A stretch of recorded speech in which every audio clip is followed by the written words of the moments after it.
오늘 함께 나눌 하나님의 말씀은 요한계시록 5장 말씀입니다. 오늘 하나님께서 우리 사랑하는 모든 성도님들께 주님께서 주신 귀한 은혜를 부어주시기를 간절히 축복합니다. 이제 벌써 한 해가 다 가고 있습니다. 올해가 몇 년도이죠? 2021년입니다. 2021이라는 숫자가 입에 익으려고 이제 막 하고 있는데 벌써 한 해가 다 가고 있습니다. 2021년 우리가 해를 이렇게 세어가고 있는 거 큰 의심 안 하고 큰 의문 안 가지고 이렇게 해를 세어가고 있습니다. 아마 그냥 서양에서 세니까 그렇게 세는 거지 하고 생각하는 사람들이 대부분일 거라고 생각을 해요. 그래서 누구는 단기로 셉니다. 단군이 나라를 세운 지가 몇 년이다. 그리고 또 저쪽에서는 불기해서 석가모니가 온 지가 몇 년이다. 뭐 이렇게 날을 세기도 합니다. 그런데 우리 성도들에게 있어서 이 해를 세어간다는 것은 아주 중요한 의미를 가지고 있습니다. 원래 사람들은 세상이 어떻게 흐른다고 생각을 했었을까요? 아마도 자연의 흐름을 보면 자연스럽게 이렇게 생각하게 됐을 겁니다. 지구가 지금 태양 주위를 빙글빙글 돌고 있습니다. 그렇다 보니까 날들이 계속 1년마다 비슷비슷해요. 계절이 봄, 여름, 가을, 겨울 갔다가 다시 또 봄, 여름, 가을, 겨울이 가고 또 해도 오르락내리락한데 늘 1년마다 같은 자리에 있습니다.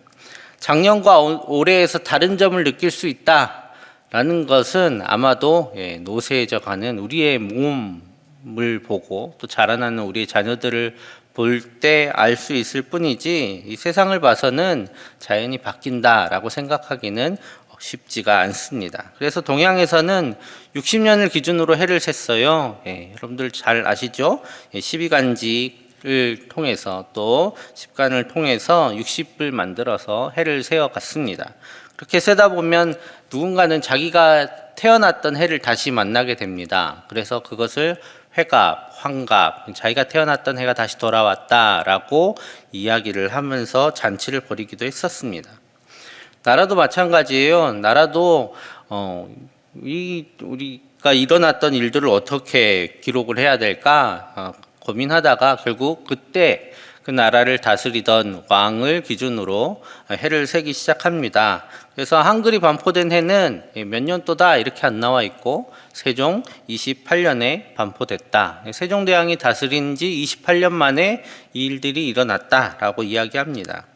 그리고 다니엘이 환상을 본 것을 기록한 해는 성경에 바벨론 벨사살 왕 원년이다. 벨사살 왕이 다스린 그 해에 다니엘이 환상을 봤다. 이런 식으로 표기를 하게 되는 거죠. 왜냐하면 세상은 돌고 돌았기 때문에 이 해를 어떻게 규정해야 되는지 알 수가 없었습니다. 그래서 이런 방법으로 표시를 한 것이죠. 이렇게 세상은 반복되고 계속해서 빙글빙글 돌아간다라고 생각을 했습니다. 그래서 전도자가 이렇게 한탄을 했습니다. 전도서 1장에 이렇게 말씀합니다. 이미 있던 것이 후에 다시 있겠고 이미 한 일을 후에 다시 할지라 해 아래에는 새 것이 없나니 무엇을 가리켜 이르기를 보라 이것이 새 것이라 할 것이 있으랴 우리가 있기 오래전 세대들에도 이미 있었느니라.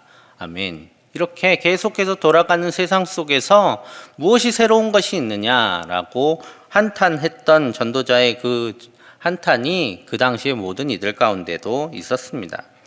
이런 세계 속에서 살아가는 것에서 이런 거대한 순환 속에서 이 온 세계가 끝없이 고통하는 것을 전도자는 안타까워하고 또 함께 고통했습니다.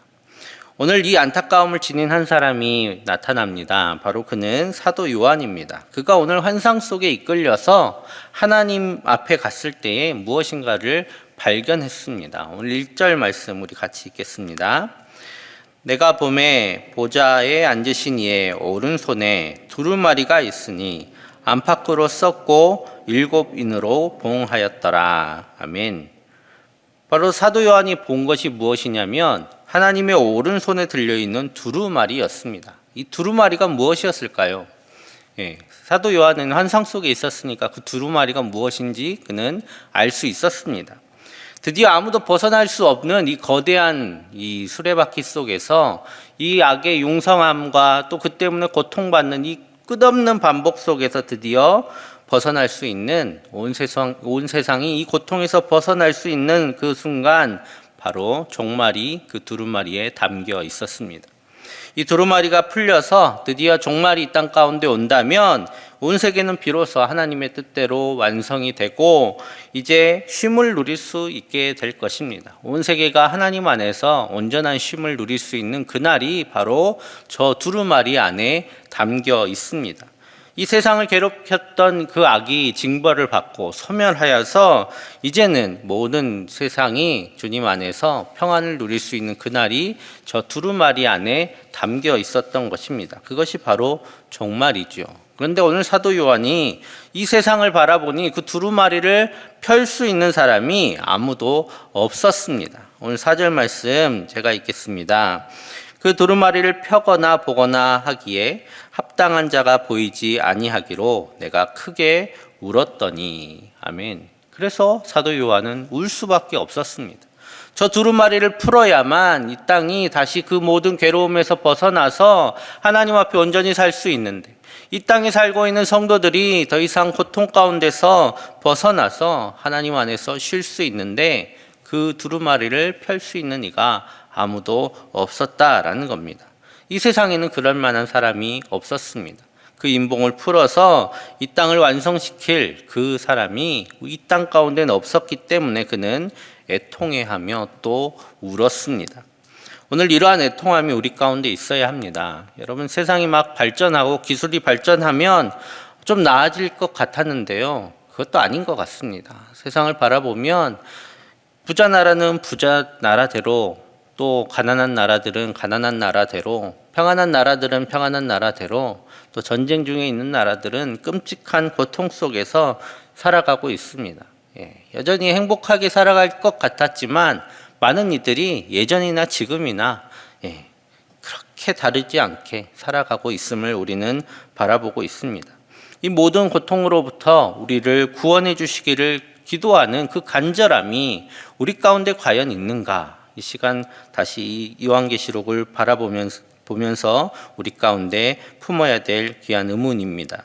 오늘 사도 요한같이 이 두루마리를 펴서 풀어주시기를, 그래서 하나님께서 완성시키실 그 종말의 때가 속히 우리 가운데 임하기를 바라는 그 간절함이 우리 가운데 있는가를 우리는 한번 생각해 봐야 하겠습니다. 그 바람이 우리 가운데 있을 때에야 우리는 다시 오실 주님을 간절히 바라게 되고 기다리게 되고 또 종말의 때를 살아가는 근성 있는 야성 있는 성도로 살아갈 수가 있습니다. 그 간절함이 우리 가운데 회복되기를 간절히 소망합니다. 그때 한 장로가 요한을 위로합니다. 5절 말씀 우리 같이 읽겠습니다. 장로 중에 한 사람이 내게 말하되 이겼으니 그 두루마리와 그 7인을 떼시리라 하더라. 아멘. 유대지파의 사자, 다윗의 뿌리, 이것이 가르치는 분은 바로 예수님을 의미합니다.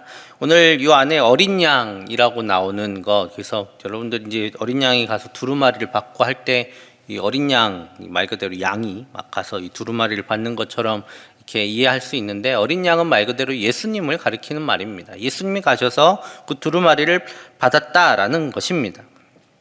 오늘 예수님께서 이기셨고 이 땅의 모든 악을 이기시고 이 세상을 이기시고 마침내 그 봉인을 풀 자격을 얻으셨습니다. 그리고 예수님께서는 그 인을 떼시고 그 두루마리를 펼치실 것입니다. 바로 예수님께서 이기셨습니다. 예수님께서 죄악을 이기셨습니다. 그 누구도 할 수 없었던 이 일을 오직 예수님만이 하실 수 있었고 또 그렇게 하실 것입니다. 이 세상의 악의 순환을 끊으시고 그것을 완성시키시고 이제 회복시키실 것입니다. 그래서 오늘 사도 요한은 예수님을 바라보게 된 것입니다. 서론에 말씀드렸죠. 왜 우리가 해를 세워나가기 시작했습니까? 우리는 어느 기점으로 해를 세워나가기 시작하고 있습니까? 예수님께서 태어나신 이 땅에 오신 날을 기점으로 해를 세워나가고 있습니다. 이제 시간은 순환하지 않아요. 이 시간들은 순환하지 않고 이제 창조로부터 종말로 흘러가고 있습니다. 그것을 우리는 해를 세워감을 통해서 기억하는 것입니다. 그래서 우리가 해를 세는 것은 세상 사람들에게는 그냥 시간을 알리는 어떤 숫자가 되지만 성도들에게는 지금 우리 가운데 예수님께서 오셔서 시작된 그 종말의 순간이 하루하루 한 해 한 해 다가오고 있음을 깨닫는 귀한 신앙의 고백이 될 수 있는 것입니다.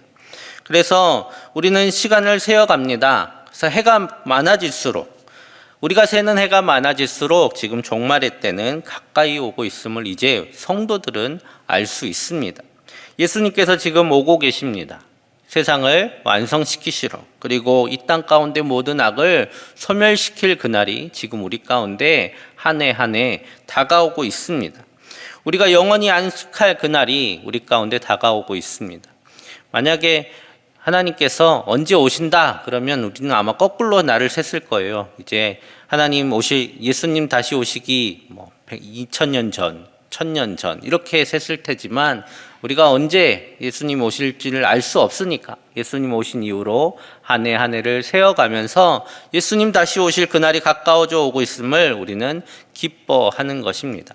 우리의 몸은 한 해 한 해 세해져 가서 좀 마음이 아프긴 하지만 거꾸로 우리의 성도인 우리는 예수님이 다시 오시고 계심을 인해서 기뻐하며 주님을 찬양할 수 있는 것입니다. 오늘 그래서 찬양들이 오늘 5장 말씀에 많이 있습니다. 먼저 우리 9절 10절 같이 읽겠습니다. 그들이 새 노래를 불러 이르되 두루마리를 가지시고 그 인봉을 떼기에 합당하시도다. 일찍이 죽임을 당하사 각 족속과 방언과 백성과 나라 가운데에서 사람들을 피로 사서 하나님께 드리시고 그들로 우리 하나님 앞에서 나라와 제사장들을 삼으셨으니 그들이 땅에서 왕노릇 하리로다 하더라. 아멘. 예수님께서 이 땅에 다시 오셔서 그 인봉을 떼시는 날에 이제 하나님께서 그 나라를 완성시키시고 하나님의 것으로 삼으시고 이제 성도들을 그 나라의 왕노릇하는 왕으로서 하나님의 나라를 다스리는 자들로서 세워주실 것임을 오늘 노래하고 있습니다. 그리고 12절 13절도 찬양이 나와요. 우리 12절 13절도 같이 읽겠습니다. 큰 음성으로 이르되 죽임을 당하신 어린 양은 능력과 부와 지혜와 힘과 존귀와 영광과 찬송을 받으시기에 합당하도다 하더라. 내가 또 들으니 하늘 위에와 땅 위에와 땅 아래와 바다 위에와 또 그 가운데 모든 피조물이 이르되 보좌에 앉으신 이와 어린 양에게 찬송과 존귀와 영광과 권능을 세세토록 돌릴지어다 하니. 아멘. 예수님 앞에 이렇게 찬양하는 것입니다. 왜 찬양할까요? 드디어 이 땅 가운데 안식을 주실, 구원을 주실, 이 땅을 완성시키실 그 주님께서 우리 가운데 그 나라를 허락하실 것임을 보면서 그분이 이 땅의 왕으로서 오실 것임을 바라보면서 이 왕에게 드릴 찬양을 올려드리는 겁니다. 여러분, 종말은 끝이 아닙니다. 이 종말 둘 다 끝을 말하는 단어이긴 하지만 종말은 어떤 끝을 의미하는 게 아닙니다. 우린 그래서 무서워해요. 여러분, 끝 하면 좀 무섭잖아요. 그렇죠? 우리의 끝 하면 무섭잖아요. 세상의 끝 하면 좀 무섭습니다. 하지만 종말은 끝을 의미하는 것이 아닙니다. 종말은 완성을 의미합니다. 종말은 안식을 의미합니다. 종말은 회복을 의미하고 구원을 의미합니다. 우리 각 개인은 예수님을 믿음으로 인해서 구원받았습니다. 그리고 우리의 시간의 끝에 우리는 하나님 안에서 안식할 것을 우리는 믿습니다. 하지만 이 세상은 여전히 고통받고 있습니다. 우리는 하나님 앞에 갈 테지만 우리 후손들은 여전히 이 땅 가운데서 고통할 테고 또 우리 후손들 가운데 안타깝게도 누군가는 이 악의 구렁텅이에서 큰 고난을 받을 수도 있습니다. 그렇기 때문에 성도인 우리가 바라는 것은 이 세상의 이 모든 악의 순환이 깨어지고 하나님께서 이 땅을 다시 완성시킬 그날을 다시 허락하여 주시기를, 우리 가운데 허락해 주시기를 바라는 것, 그것이 바로 종말을 기대하는 성도의 소망입니다. 그래서 예수님께서 이 땅에 오셨다라는 것은 그 날이 시작되었다라는 것입니다. 종말은 먼 미래에 올 어떤 날이 아닙니다. 종말은 예수님이 오신 그날에 이미 우리 가운데 임했습니다. 예수님께서 다시 오신다 하고 약속하신 그 순간부터 우리는 종말의 때를 살아가고 있습니다. 왜냐하면 종말은 미래에 오는 게 아닙니다. 내일 오는 것이 아닙니다. 우리가 살고 있는 어느 이날에 예수님께서는 오실 겁니다. 지금 살고 있는 지금이 그래서 종말의 순간입니다. 우리는 예수님 다시 오시면 내일 맞이할 것이 아니라 바로 오늘 이 순간에 우리는 예수님을 맞이할 것이기 때문에 우리가 살아가고 있는 지금이 바로 종말의 때입니다. 그래서 성도는 어떻게 살아가야 합니까? 바로 예수님을 찬송하며 그분의 뜻을 따르며 또 그분께서 원하시는 대로 살아가는 것이고, 또 고난 중에도 오실 주님 바라면서 승리하는 삶을 살아가는 것, 그것이 바로 종말의 때를 살아가는 성도의 삶의 모습입니다. 오늘 우리도 믿음의 눈을 들어서 하나님의 손에 들려 있는 이 두루마리를 바라보기를 소망합니다. 그리고 주님께서 그 두루마리의 임봉을 떼시고 세상을 완성시킬 그날을 간절히 사모하기를 간절히 원합니다. 그래서 이 고통당하는 이 우리와 그리고 이 세계가 하나님 안에서 안식할 수 있기를, 그래서 그날이 속히 오기를 간절히 기도하는 우리 모두가 되기를 원합니다. 그리고 오늘 주님 다시 오신다고 해도 하나님 앞에 또 주님 앞에 부끄럽지 않도록 정말 주님의 뜻대로 힘써 살아가는 오늘 하루를 살아갑시다. 오늘 그래서 하나님께서 원하시는 대로 정말 야성 있는 성도로 끝까지 깨어있고 살아있는 성도로서 주님 앞에 남아있게 되기를 우리는 그 기대를 가지고 오늘 하루하루를 살아가기를 간절히 소망합니다. 오늘 아침이 밝았습니다. 이제 오늘 하루가 새로 시작됐습니다. 그것이 의미하는 바는 예수님 다시 오실 날이 하루 더 가까이 왔습니다. 오늘 하루도 그 날이 가까이 왔음을 기뻐하면서 주님께서 원하시는 대로 살아가시는 우리 모두 되기를 간절히 소망합니다. 이 시간 우리 함께 기도하겠습니다.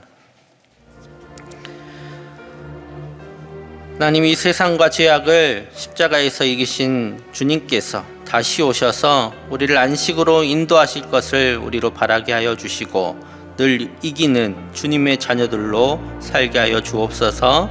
그리고 수험생과 취업생들의 삶을 주님 붙들어 주시고 또 인도하여 주시며 또 내일 주일 예배 가운데 은혜를 베풀어 주옵소서. 특별히 슬픔 당한 유가족들을 돌보아 주셔서 위로하여 주옵소서. 우리 함께 기도하며 나아가겠습니다. 사랑의 아버지 하나님, 감사합니다. 하나님께서 우리 가운데 믿음 허락하여 주시고 주님 예수님을 믿어 구원에 이르게 하여 주시니 감사합니다.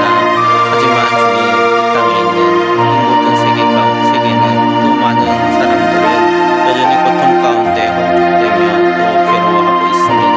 주님, 이제 이 모든 고통 가운데서 우리를 구원하여 주시옵소서. 이 세상과 이 죄악이 십자가에서 이 모든 세상을 이기신 주님으로 말미암아 다시 완전케 되기를 간절히 소망합니다. 다시 회복되기를 원합니다. 주님 다시 오셔서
사랑의 아버지 하나님, 주님께서 우리를 사랑하셔서 믿음 주시고 예수님을 믿음으로 구원하게 하여 주시니 감사합니다.